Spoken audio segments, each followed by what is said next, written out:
अस्सलामु अलैकुम वालेकुम and thank you very much. आप दोनों का बहुत बहुत शुक्रिया और thank you very much. Umar साहब थोड़ा जिहा वजन सरकार दा स्पोक्समैन हम खान साहब को देखते हैं इस उम्र में माशाल्लाह, इमरान खान साहब, तो किसके नक्शे कदम पे चल पड़े मालिक?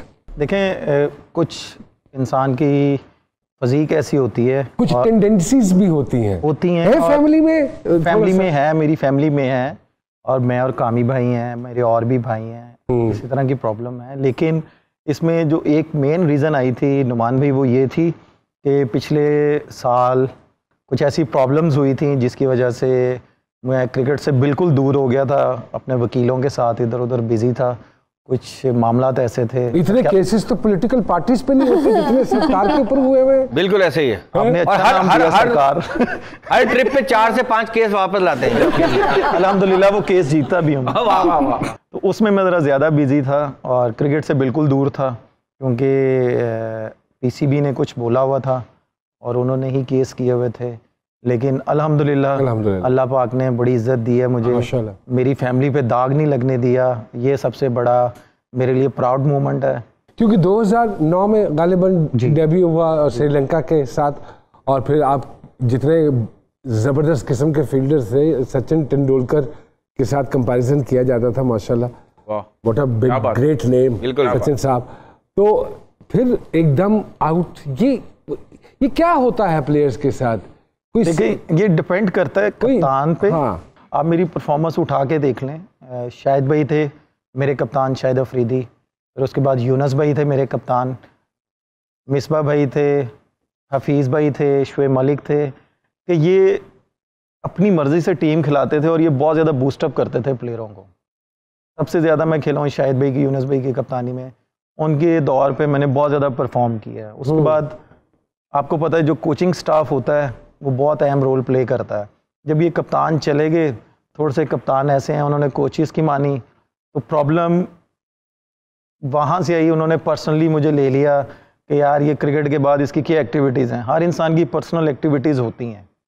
मैं वापस आता हूँ, मैं अपना, मुझे अच्छा नहीं लगता मैं किसी के साथ जाऊँ, लड़कों के साथ जाऊँ, मैं अकेला खाना जाता था, कमरे में आता था, म्यूज़िक सुनता था, तो वो एक रोल मुझे दे दिया गया, यार ये टीम मैन नहीं है। सैम साहिबा, thank you very much for joining us. Thank you so much. ब्यूटिशियनर हैं, क्या क्या करती हैं, और माशाल्लाह ये सैंपल के तौर पे इतने सारे चेहरे आपके सामने पड़े हैं। पुरानी इमारत भी है, अगर ये पुरानी इमारत भी एक है और एक पुरानी इमारत हमने ठीक ठाक करके रखी। तो सर बात हो रही थी, जब आप किसी ग्रुप का हिस्सा नहीं रहे और कभी इतनी डिसिप्लिन्ड आपने लाइफस्टाइल गुजारा है, बिल्कुल कमरे में भी अकेले, तो फिर वाई उमर अकमल हमेशा तनकीद का निशाना क्यों बना? क्यों?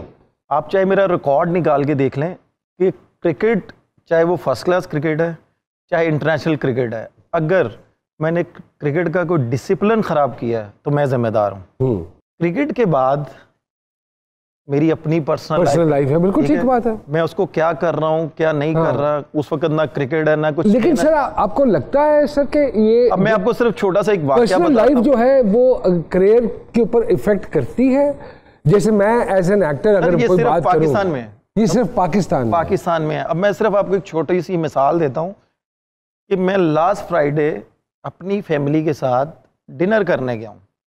वहाँ पे कुछ फैमिलीज ऐसी बैठी हुई थी कि उन्होंने बोला कि जी उमर आ गया। बीच में एक फैमिली ऐसी बैठी हुई थी कि जिसको मैं जानता भी नहीं हूँ, और उसके छोटे छोटे बच्चे हैं, कोई 12-13 साल के बच्चे हैं, और वो ना कमेंट्स पे कमेंट्स पास करता जा रहा है, ऊंची ऊंची 7 टेबलें बैठी हुई हैं, फैमिली बैठी हुई हैं।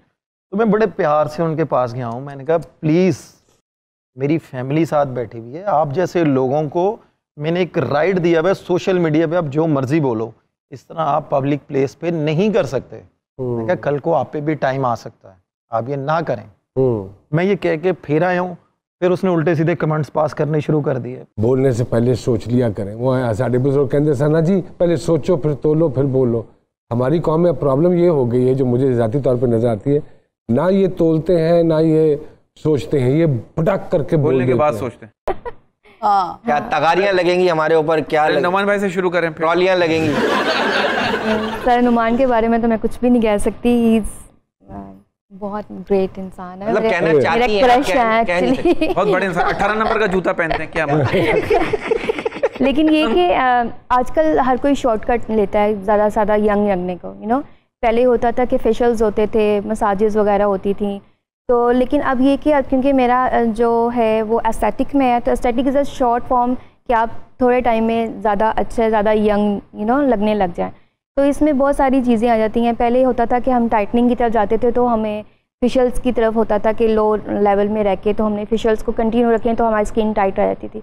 लेकिन अब उनके ये है कि आप 2 घंटे में भी अपनी स्किन को यू नो टाइट कर सकते हैं। वो मुख्तलिफ लेजर मशीन्स आ गई हैं, लेजर उनकी मशीन हेल्प डिफरेंट से thing it's called you know fillers, Botox. 2 घंटे में से? हाँ जी माशाल्लाह सरकार, वो हाँ। ये जो फिलर्स लग जाते हैं और फिर ये जगह जो है वो खिंच जाती है। हमारे बहुत सारे माशाल्लाह वो जिन आर्टिस्टों के बारे में कहते हैं ना कि इनके चेहरे पे एक्सप्रेशंस नहीं आते, वो यही एक खास वजह है कि मतलब खिंचवा लिया है। हाँ नहीं वो फिलर्स लग जाते हैं और वो जगह जो है ना वो खिंच तो जाती है लेकिन वो उसके अंदर कोई एक्सप्रेशन नहीं फिर वो सर वो कब तक रहता है? वो 2 घंटे में तो हो जाता है। बोटॉक्स होता है जिसकी सर बात कर रहे हैं, ये आपके जो मसल्स इंप्रेशंस होते हैं उनको फ्रीज कर देता है, आप कुछ भी इंप्रेशन दे नहीं सकते। कितना अरसा रहता है वो दोबारा अपनी सूरत? अगर कोई भी आपको कह देना कि जी ये मोर देन अ ईयर रह सकता है तो ये झूठ है। हर जो बोटॉक्स होता है वो 6 to 7 मंथ के लिए ही होता है। हाँ, ये बोटॉक्स और फिलर्स का ये रिवाज आ गया है कि अब जैसे वो कहते हैं ना सुरमे वाला चढ़दा सी बस दे